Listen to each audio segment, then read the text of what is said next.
Between 25 and 30, a man faces his hardest battles, not with the world, but with himself. You realize the mistakes you've repeated for years and you start breaking each cycle, one by one. This is the age where a man either transforms into a king or remains slaves to the past forever. I feel like from the 25 to 30 age was the pinpoint of my life, of actually knowing of who I really am. I was probably heavily partying, going out, drinking, hanging out with the wrong crew. I really didn't give a fuck about business, life in general, or I just cared about myself and just living day by day. What about yourself? I was running around amok, selling drugs, working in the music industry. I found myself in jail. I established businesses already before that happened. As I was progressing through the music industry, I was building my studios. I was doing a lot of drugs as well. And I started doing a lot of stupid shit. Eventually I got caught, and it was a big wake-up call to me. I walked out and cut off all contacts. I think that was the point in my life where I really started to understand I'm going to lose. I lost a lot, but I started losing people. I had to let go of the people who were bad influences in my life in order for me to become straight. It was a real turning point in my life where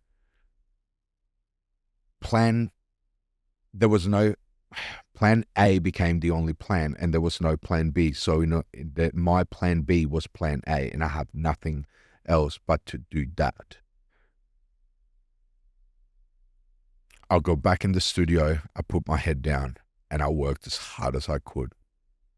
I worked day and night, just stack real money and not depend on running around the streets doing the wrong thing. What made you get to that point? It all comes down to obsessing compulsion, if that's how you say it.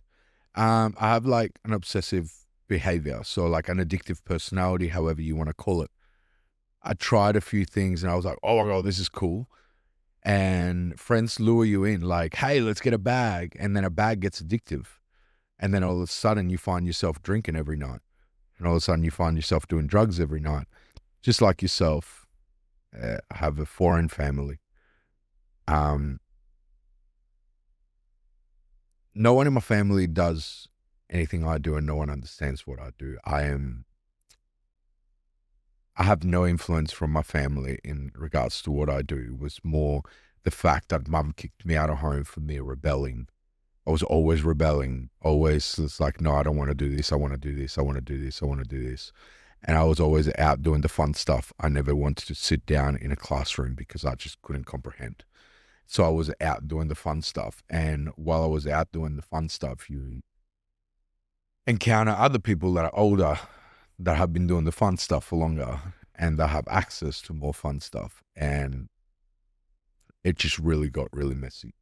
I think that the real turning point between the age of 25 to 30, that's where SP really became it. I had no, SP was just fun. Brought by Sloth was just fun. Was just. Do you feel like it was your outlet? Yes. From all the shit in your life? Was this Sloth, or this, like, was Slothy this outlet, like, to keep you sane? I guess I never really thought of it that way. I thought about it. Does that make sense? Do you know what I mean? Yeah. I do. Like, I do. I do get what you're saying.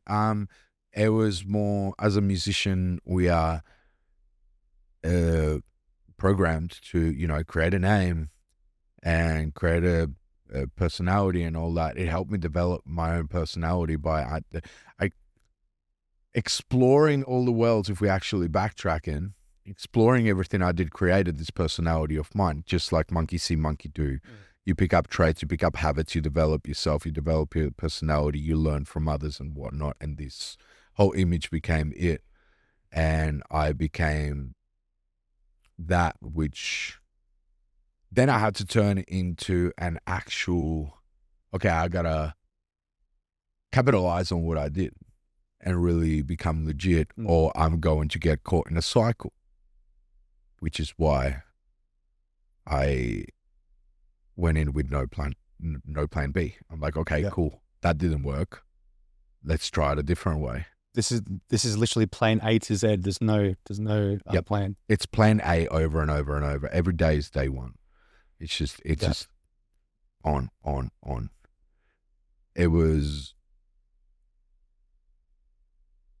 I started stacking legal money and it was like, oh my God, I can do these. Legit. And then the playground came about. The playground is a whole different story as well. But that was, again, cool. No plan B. I have to do this. I have no other plan because it's just a branch out from SP. Yeah.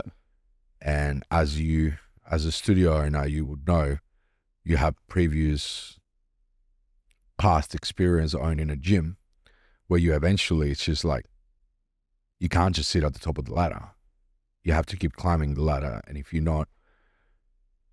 get to the top of the ladder, which is owning the building, in my perspective, I jump down from the ladder, I find another ladder and start climbing up that ladder. Yeah. And if there is no other ladders around, okay, how can I build another step on this ladder? Or how can I replicate this ladder? I guess it goes down to like obsession over what brings me joy, passion, and what really drives me in my life. It's really,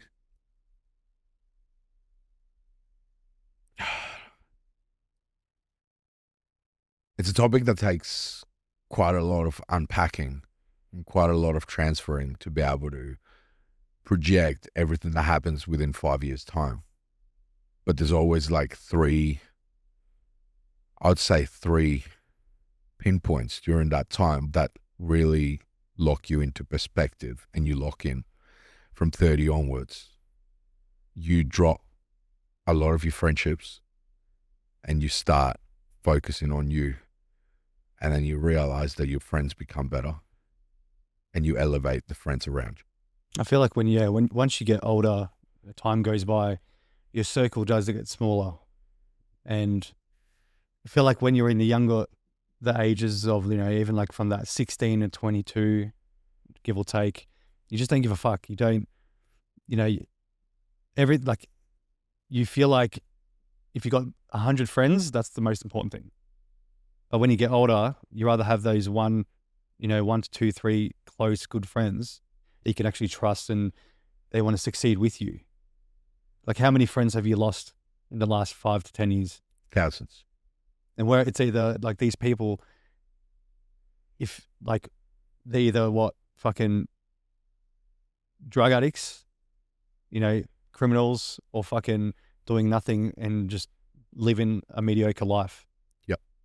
You're a business owner, or we both are business owners. Yes. That's why we're here. That's right. That's why we're here. And I feel like, going back to what you said before, when it comes to, there's no plan B, like there's no failure. And I feel like for me as well, I have failed heaps of times in my life, but personally in me, like in my DNA, in myself, I would never fail if I never quit. If I quit, I like that. If I quit, then you fail, right? And then you're a failure. Right. So how can you be a failure if you have never quit anything Quitting in your is life? failing. Yeah, correct. At what point?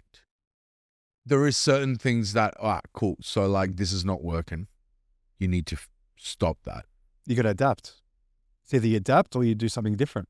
Exactly. Or you can be a sheep to society. Excellent. Or you can be a wolf. Excellent. Right.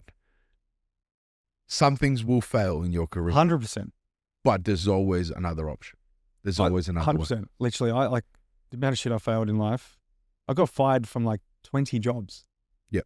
Literally. Every job I had from like maybe 18 to 25, literally, just before that 25 to 30 bracket, I was a fuck up. Like I was literally on drugs, going out, drinking, partying, not giving a fuck, living from Thursday to Sunday, clubbing, DJing, just going hard. Just that was the lifestyle. But then it's like there's this one little pivoting point of your life, and it's just like this little wake up call.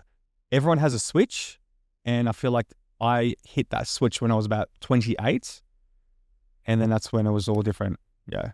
What caused that switch to flick? Fuck. That's a good question. I felt like it just instantly happened. I feel like maybe my friendship group went a bit MIA and just like people started drifting away, and that's when it started to like set. I was just like, fuck. I really got to do something with my life now.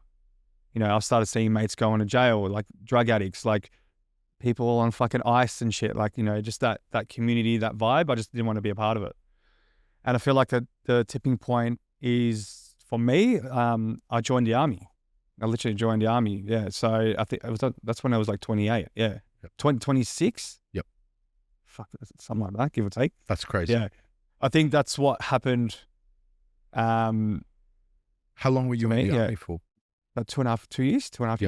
I got medical discharged. Yeah. That's when I found out I have I got a heart condition. Yep. But I felt like I think when I was in the army, it changed everything with myself and the people that I saw in there, and just life in like just general in life and everything about that. I just needed, I built character while I was in there, and I built discipline, character, resilience, and I thank the army for that, literally. Because if I didn't join, if I didn't do all that, who knows where I'll be? Straight up, I'd probably be either in, I'll probably be a criminal. I'll probably be a junkie, taking drugs, alcohol, just not giving a fuck. Straight up. But yeah, that's how it is. What did you bring home from the 2.5 years in the army? I bring home that I looked at life very differently. And again, I didn't serve overseas, and I didn't go overseas, but I was still in there for about 2 years, and I lived it, and I was there. I did everything with it. You really see, you really look at life differently once you come back out from that. Everyone's issues in life are small compared to your own issues. Does that make sense? Yes. Yeah. So if someone is crying about their shoelace is undone, you'll just be like, who gives a fuck? Just move on. That's just a little example or something like that. Something stupid. Right. People will cry about, oh my God, it's raining. Who gives a fuck? Just go out there and get the groceries or do what you got to do. Who cares if you get wet? Just little things like this. That's what I noticed when it came to me come straight back. I felt like the soul left a little bit. Yeah. In a good way, but.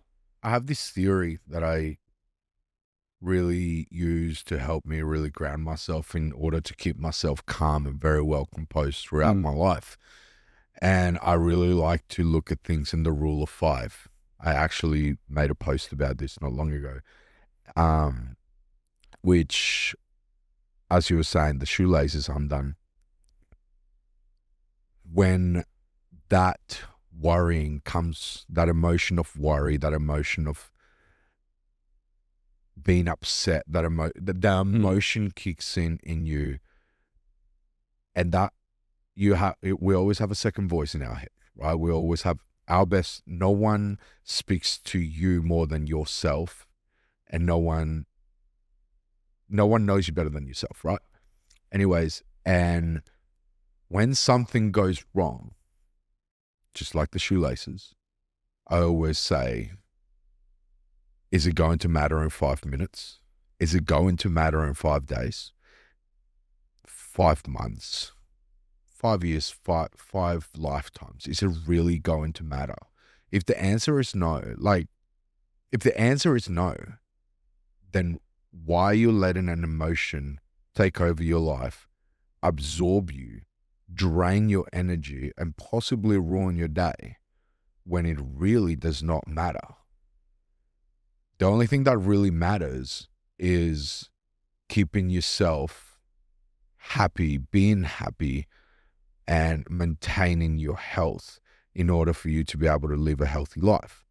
The way that you eat, the way that you present yourself, the way you speak, the people you speak to every day. The five people that you speak to every day. Everything else around you is matter, but it doesn't. Came up with that line today on the phone with one of my friends. I was actually having a really good conversation in regards to what we were going to do that today, and I actually wrote that down. I was like, Did you write it down? Yeah, I'm like, if I get to use that tonight, it would be great. That'll be your next face tattoo. But it is true. Everything around us, all these material things, all these ideas and people's reactions, they don't matter. They are just matter. Literally. They don't matter. It's such a reverse in itself. Imagine if... And when I thought of that, it was just like, you just learn to let things pass. My shoelaces undone. Okay, let me do them up. I spilled milk. Okay, cool. I'll clean it up. No big deal. There is no need to cry about it. But do you feel like society these days does? You know, that's a really tricky question, because society in general is divided in different societies. There are societies within societies. The societies that are actually awake enough to actually think the way that we think. We are problem solvers. We are disciplined human beings. We build. We don't care about spilled milk. We care about what we're growing. We care about leaving a legacy. We care about things like that. Society that haven't flicked the switch yet. Those who haven't found that switch yet, then yes, because they haven't found that switch to motivate them in life to actually move on. Now, that doesn't necessarily mean that they're wrong. That doesn't necessarily mean that they're a bad person. That doesn't necessarily mean anything negative about them. It just means that they just haven't found the switch yet. And you just have to find that switch that really flicks you up and like, who the fuck cares, man? Go to work. Who the fuck gives a fuck? Oh, you have a headache? Me too, bro.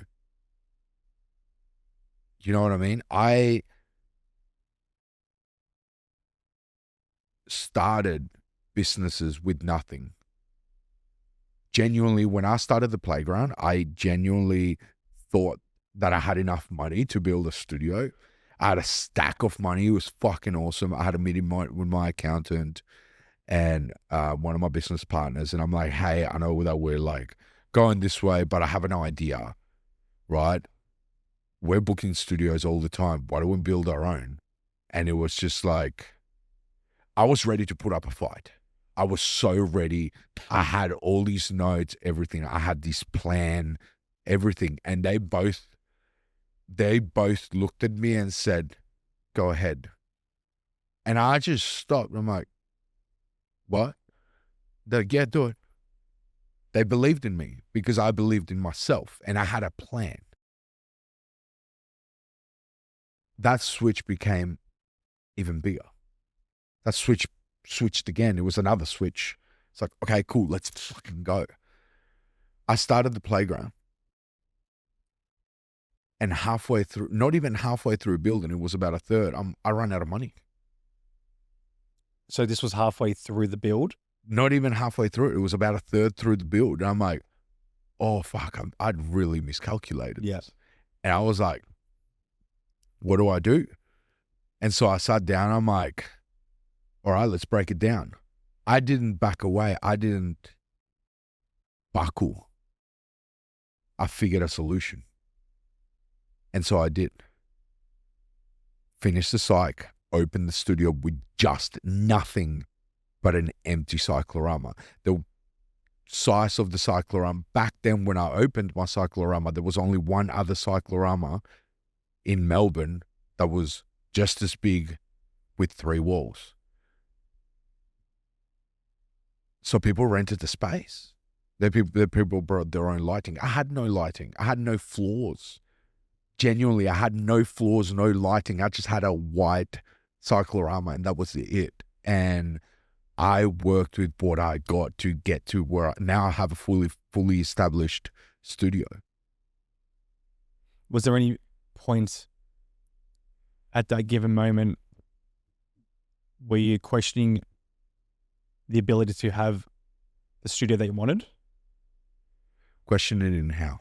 You said that you ran out of money like halfway in. Once you opened it up, like were you scared that this would fail? Did you have anything in your head saying that to you? Or you just knew, you just said, fuck this, like this is, there's no game plan. So there's no plan B. This is it. I think there was life or death. I think there was a little voice in my head that did say, hey, SLothy, fuck, we went in too hard. If like, no, it wasn't like, it was more like, this could fail, but it won't. It was always me fighting it, but it won't. Yeah. And I guess that's where discipline comes in. Why did I spend all this money? And it's just, I'm out of pocket. And then I just started thinking about it, that a lot of businesses do fail. And a lot of businesses that I have built have failed. However, I went in so hard that I made sure it didn't.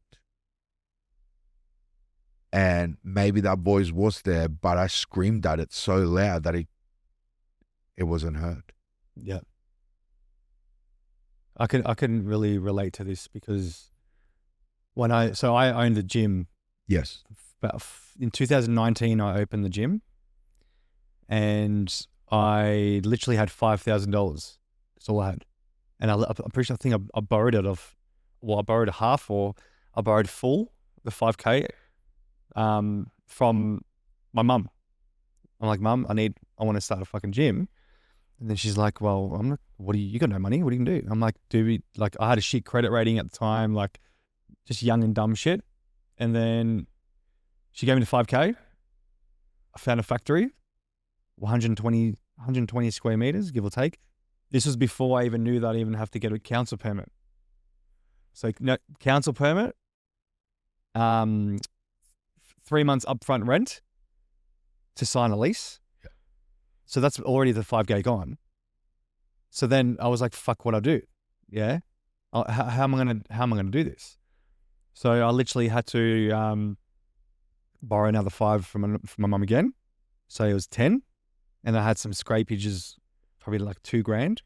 So it's like 10 to 12 grand. Did all my things, what I had to do, and then I opened up the gym. So I signed a lease, got all this, and then I was literally in the middle of an empty factory.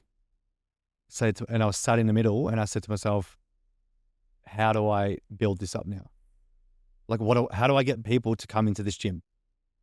Right? That's not even built. Literally, yeah. Dude, he gave me the keys, and I'm like, what do I do now? In my head, I'm like, this is just going to happen. No, it fucking doesn't. Now I got to put the work in, yeah? So then I had like probably $2-3 grand left out of my little budget I had. And I just marketplaced it. Facebook Marketplace, and just got secondhand equipment, got a set of dumbbells, this, that. And I just fitted this little factory of just as best as I could. And then the rest was history, like literally. And then I got it nearly up to like 150 plus members paying at $60 a week. So I feel like when you just risk it, you just chuck yourself in the deep end and you just make it work. What's a risk if you don't take it? Correct. Every shot that you don't take is a shot you miss. So how do you learn from the fuck ups as well if you don't take the risk and fuck up? Exactly. Right? You have to risk everything. You have to fuck up. You have to. It's just a way to learn, and it's okay to fuck up. I think that it's the being comfortable with failing is one of like the most successful traits that you can learn in business. Being comfortable with trying something out and failing, it's so important because you are able to take a lesson. A loss is an opportunity. A fail is an opportunity. Instead of seeing it as a loss and holding on to an emotion, this is when you can separate logic and emotion. To hold into an emotion of I lost something, you bring logic in and say, hey, there's an opportunity in this. Cool, that didn't work out the left side. Let's try the right side. Boom, bingo. What's the biggest thing that you've learnt in your business venture in the last 5 to 10 years? From the fuck ups to everything to like until today. What's the biggest thing you have learned within yourself?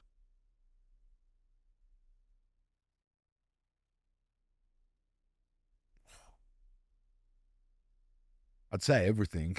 If you have to pick one, I learned that I am a different person.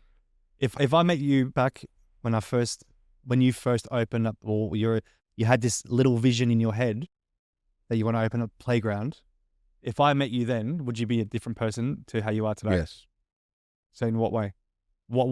I feel like what would it be? Resilience? Would it be your drive? Would it be? The drive was the same. The hunger. Was it just like there's no plan B? It's like you need to make this work. It's live or die. When I opened the studio, I had no fucking idea about lighting. I had no idea about absolutely anything. I was used to being in front of the camera, not behind the camera. Yeah. And because luckily I work with a very talented team that over the past few years have educated. I ask questions. I remember approaching Blacklisted Visions. He's one of the first photographers I ever shot with when I started shooting my music album covers and cover photos and press kits. Anyways, and I would ask questions in order to like, hey, I just want to make it clear that I'm not trying to tell you how to do your job or anything, but if you please educate me a few things on how like lighting works and whatnot and how you operate, then I can do my job better. Right? He took that on board and started teaching me a thing or two. But this was not at a studio level.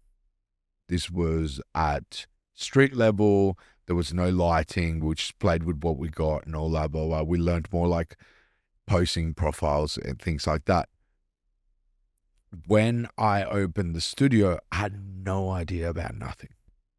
And my first thought was, I need to get people in that know what the fuck they're doing. Did you have people in your little circle back then? I did. I still had, I had Blacklisted Visions. I had Zacho Bro.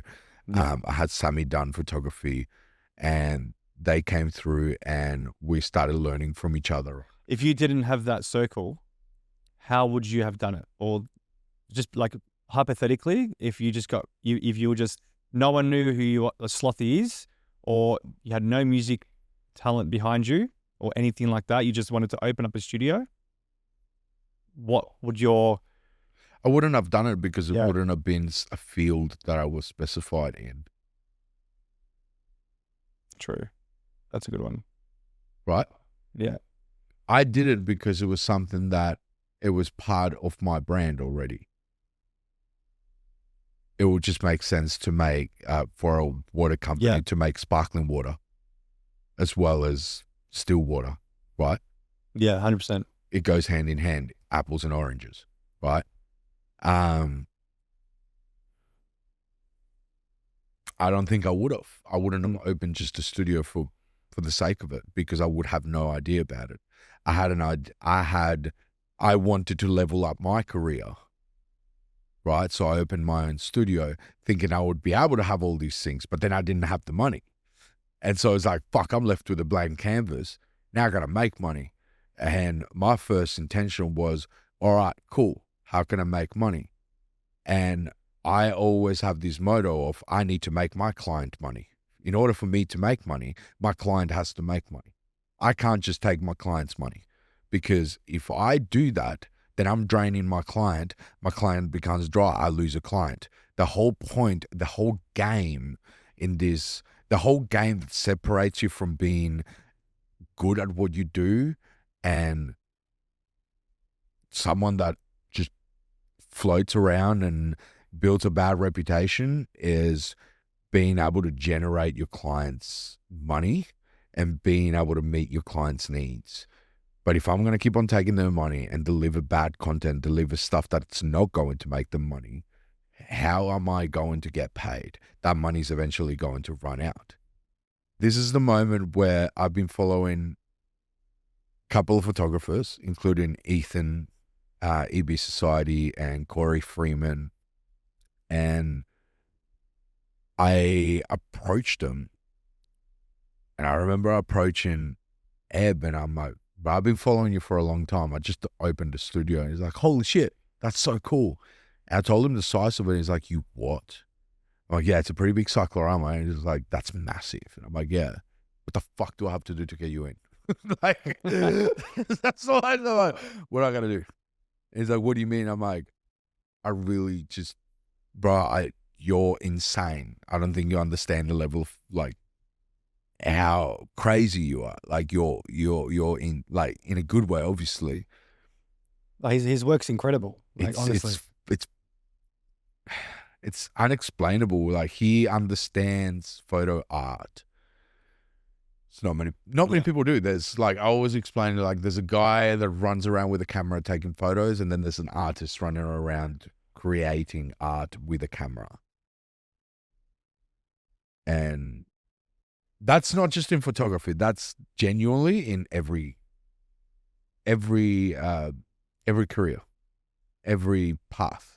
You know what I mean? You find those people that are really good at something because they find an art. it's just in them. Like, yeah, like when I was born with it. I remember being at university, JMC Academy, and I asked students sitting next to me, "Oh, how are you? Who are you? What do you do? What do you play?" Instantly, what do you play? Being a musician, you know what I mean? Nothing. What do you mean you don't play anything? What are you here for? My first instinct, my brain just went, "What are you here for?" And she's like, "I like music." And I'm like, I just turned the other way. And I was like, okay, this is going to be tough.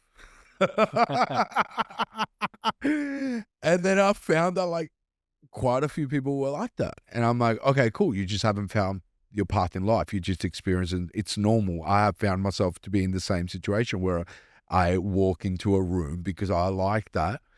And I liked to do something. Sorry, I watched something. I'm like, oh, I might like that. And it turns out it wasn't for me. Turns out I didn't like it. Turns out that's not in me. So I walked out.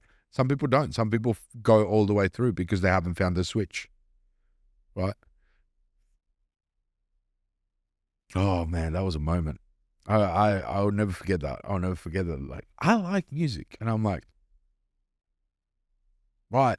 So you don't know how to write chords. So, like, all these questions came to head. I'm like, you don't know, but you're at university to become a sound engineer. You're basically just going to be pressing a button. And that, in that field, would be cameraman just pressing the button. Same as in a recording studio, pressing the button. And then there's artists, producers that actually know the art, know music, understand how an artist works because they can relate to an artist and be able to create a big record without having so much back and forth and stuff. And actually,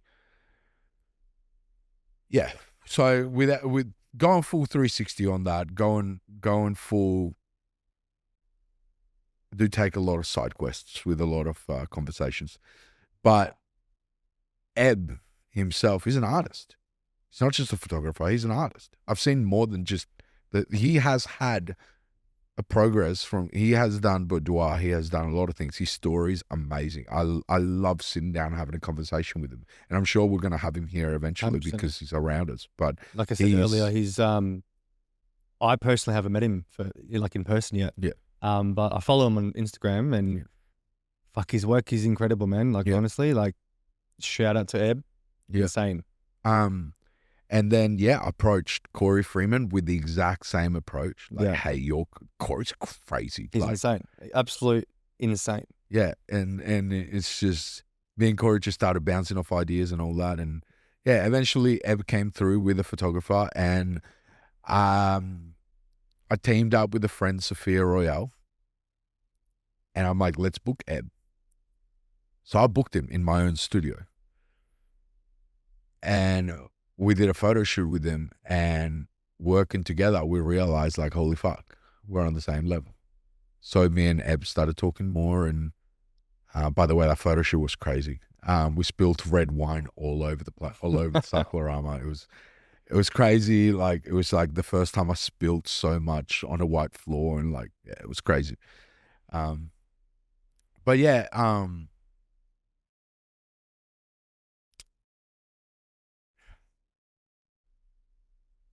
we then begun a friendship, and he then helped me put in place a package for models and start bringing models in, clients, and not just models, clients. Yeah. And we started working together. So I helped him by providing the studio and communicating with each other on what do we need. All right, cool. So can you explain to me, what do you need? C-stands. Do you know what C-stands are? I'm like, I have no fucking idea, bro. The fuck's a C-stand? Blacklisted Visions said the same thing. I'm like, bro, I just finished building this. I know how to fucking put, walls together. You know what I mean? Me and my ex-father-in-law would spend a good month with the team around us. Big Kev. I actually still keep in touch with him. I saw him today. He's a great man. But I call him the foreman. Every time I got to build something, I call him and I'm like, yo, build some shit. And he's like, yeah, fuck yeah. You know what I mean? And it's amazing how you can keep friendships with, people, it's my ex's dad. Yeah. But I'm still really good friends with her as well. That's another story. But anyways, and, I know how to put things together. I don't know what lighting is. Well, what do you need? What's Nan light? You know what I mean? Shout out Nan Light, by the way. All this is lit by Nan Light. Anyway, sponsor us. Anyways, so I was like, all right, cool. And then he's like, you need umbrellas. And I'm like, the fuck's an umbrella? It's an umbrella. It's not going to rain in here. What are we doing? What do we need an umbrella for? So I just start researching and stuff. And then eventually, like, But that's the risk. Going back to the risk earlier. Yeah. It's like, you didn't know nothing about nothing. You're just like, fuck it. You had this vision of what you wanted to create, and it was just in you, and you needed that, you just wanted to have this flame lit and to create the playground. And then you done it, and then you needed like people to like come in and just take it to the next level. Well, there comes a point in time where no matter what business you own, you're not going to know everything. Nah, 100% no. You can't do everything on your own. No. You had a meeting with your accountant today because they run your books. I have someone that runs my books too. This is something I'm really proud of. I employed my first employer 2 days ago at the playground. I don't have that much time to do maintenance. And I called a friend that is a musician. He works part-time. I'm like, hey, I need help with the playground. He says, sure, what do you need? I'm like, can I employ you? He goes, what do you mean? I'm like, well, I need maintenance of the psych and just mopping and just clean a few things and maybe opening here and there when you can and all that. And I'll pay you by the hour. And he's like, bro, I'll do it for free. And I'm like, no. I'm going to employ you.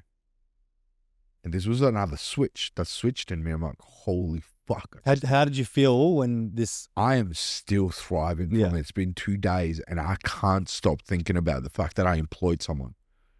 You know what I mean? It was like I could cry about it of happiness. 100%. You know what I mean? Of being able to, so not like I'm hiring an air tasker or, you know what I mean? Or anything like that. Like, hey, I'm going to give you a job.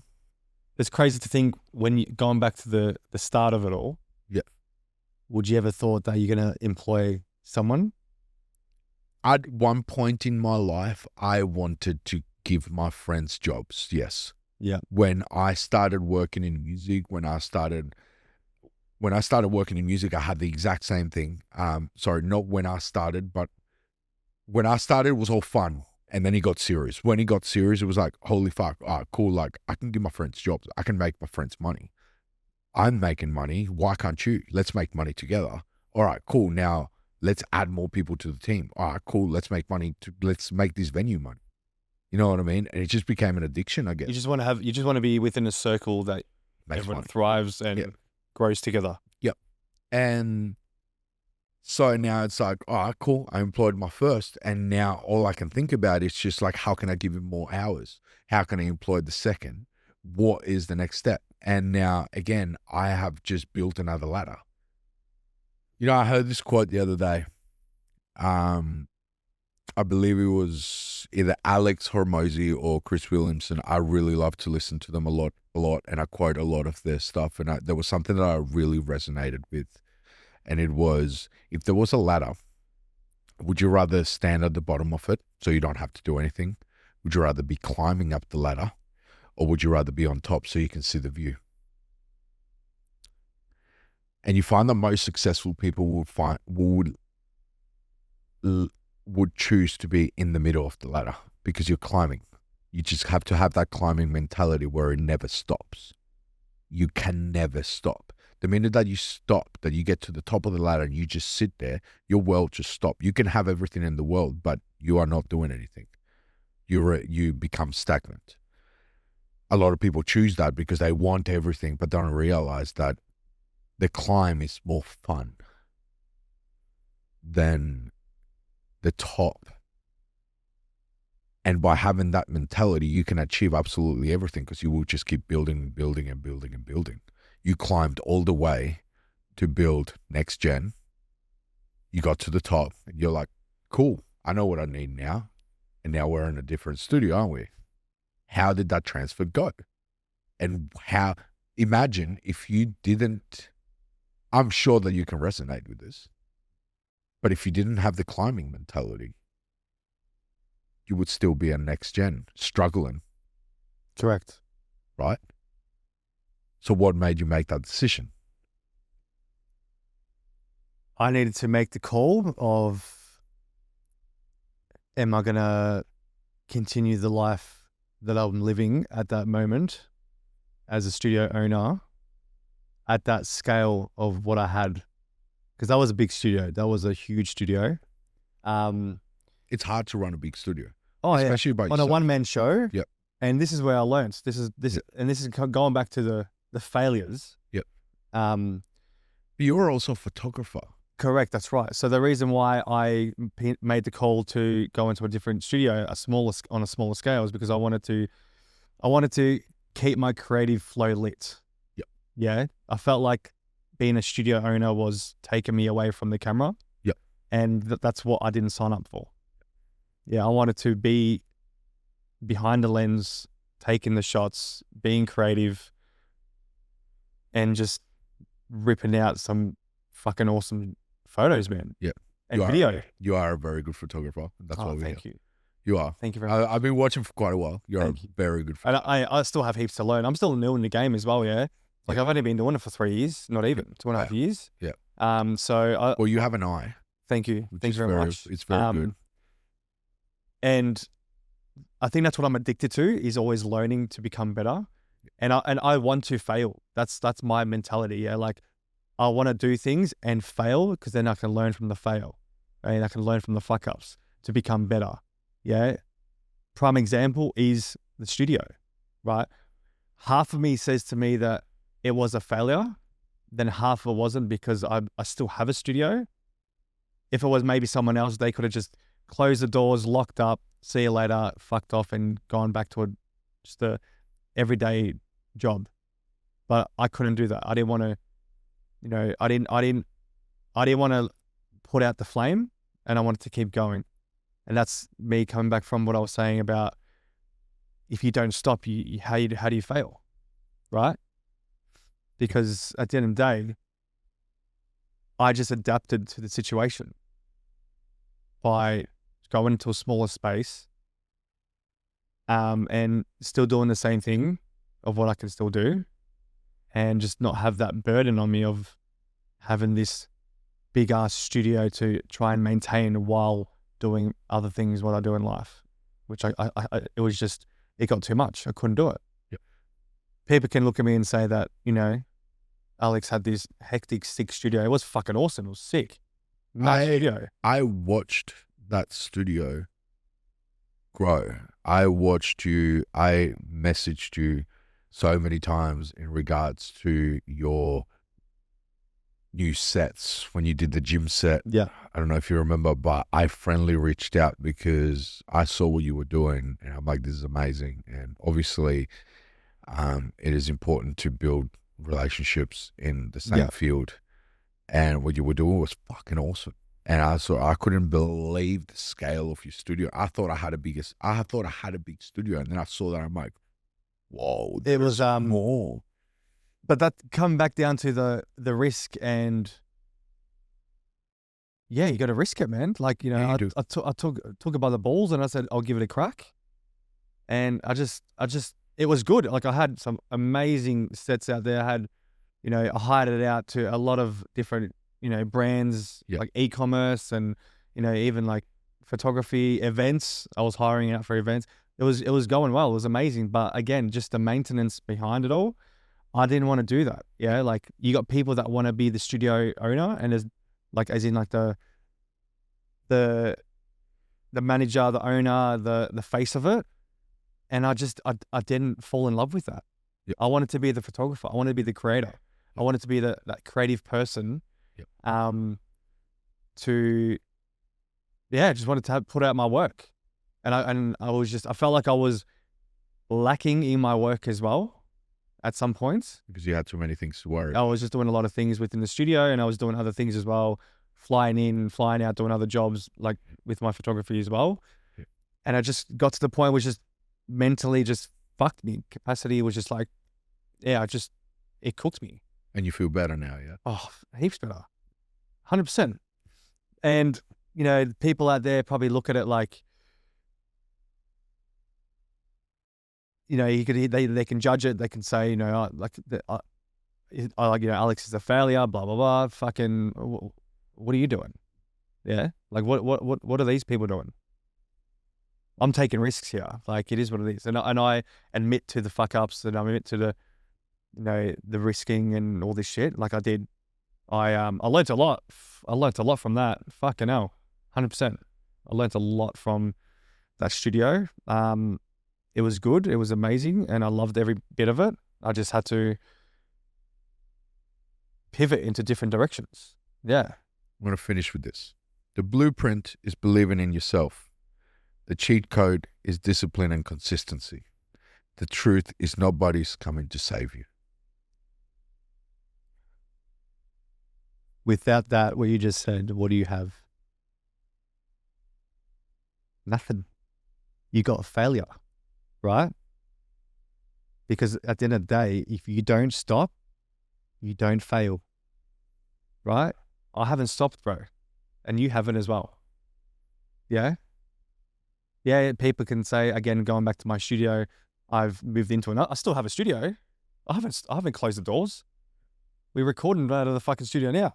You know what I mean? No, people have any idea how much equipment there's behind. Like, we spend a fair bit of time setting this up. So I'm just saying, like, I just being feel able like to join forces and actually 100%. put so much together to be able to pull this off. Honestly, bro, So and the way I look at it as well, I built connections and relationships out of the studio. Yep. I wouldn't have met you. Hands down, I wouldn't have met you. Straight up. I'd be, fuck, who knows? Yeah. You know, if you didn't message me that day or whatever, or vice versa, yeah, we wouldn't be doing this podcast right now. Yeah. See the way life works and connections.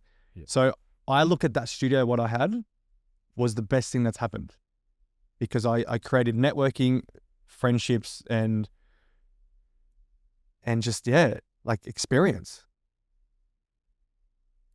Experience is one of the greatest things in life to understand. Everything's an experience. And from each experience, we learn. 100%. There's those who don't learn and remain in the bottom of the holes, and those who thrive in experience. The more we experience as artists, the better we become, and the better our craft. If I spend too many hours doing the same thing without experiencing, my craft becomes very square. And that's when I need to get out and experience new things. When I built the studio and I learned, I was able to like, all right, cool, let's do shit now. Yeah. Let's do some cool shit, right? I didn't just build this photo studio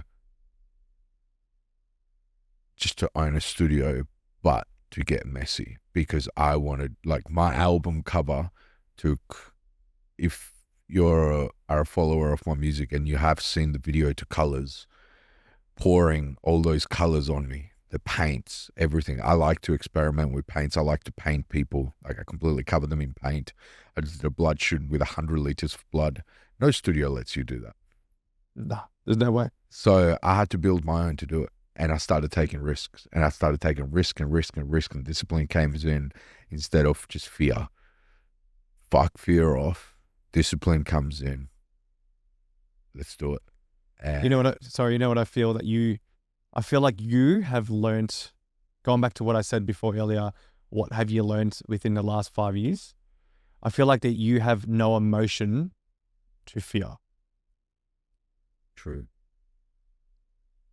For example, the blood with the psych. If that was at any other studio, oh my God. Oh no. We made With you, right? We made 100 liters. With you, Yeah. you'd be like, fuck yeah. Yeah. I don't care, bro. Yeah. Let's get fucking messy. Do you know how many Right? times the girls looked at But me? that's They're the like, difference of you, to anyone else out there. Correct? the girls were looking at me when blood was starting to go everywhere. We had a bathtub full of blood. But that's right, and, bro. And I'm like, get the shot. Don't worry about it. 100%. Don't worry about it. Get the shot. Yeah. And I don't think they're used to being in studios where, like, someone actually cares about the craft. Like, I feel like you wouldn't if you break the psych, oh well, who gives a fuck? We'll I fix it. actually booked today a plasterer to come fix a But crack. that's the thing. Things can Don't care. get fixed. Yeah. Yeah? Yeah. But you can't, if you miss that shot, that's it, bro. Like, Yeah. fuck it. Right? You know, you have to get the shot.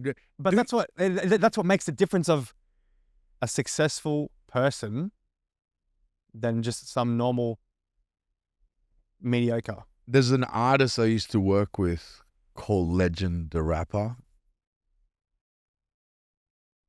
Amazing singer. And there's a quote that he said, and I'll never forget it, and I remind myself this all the time. Get the bag by any means necessary. Not necessarily money, but get the shot by any means necessary. And a lot of the times when I get to those moments where I'm like, get the shot, that voice in my head goes, get the bag by any means necessary. The site can be repainted. It's not the end of the world. Correct. Don't That's worry. right. Don't That's worry the thing, about it.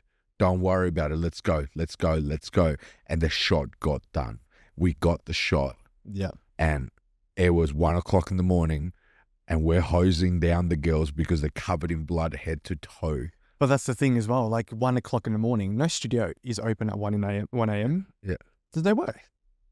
You know what I mean? I'd fucking keep it open till 24 hours, 7 days a week. Yeah. Do you know what I mean? Like, but that's the difference. I have a shoot as soon as I leave here. Like the studio's already open and Yeah, the guys that's are it. shooting and I'm gonna come through and I'm gonna be there till midnight again. I was there till midnight last night. Every single night. Let's go. Get the shot. And I think that's something that hopefully we can find others of our kind. I guess as successful business owners and coming together will be great to find others and be able to really explore the mind of someone who really climbs up the ladder and just keeps climbing. And I think that's I think there's a lot of people out there, but what I we're feel gonna like, go. We're gonna go in depth. yeah, We're gonna go in 100%, depth. 100%. In depth. People that are listening, Yeah. they're gonna relate to what's coming up. Yeah. Thank you. Thank you very much.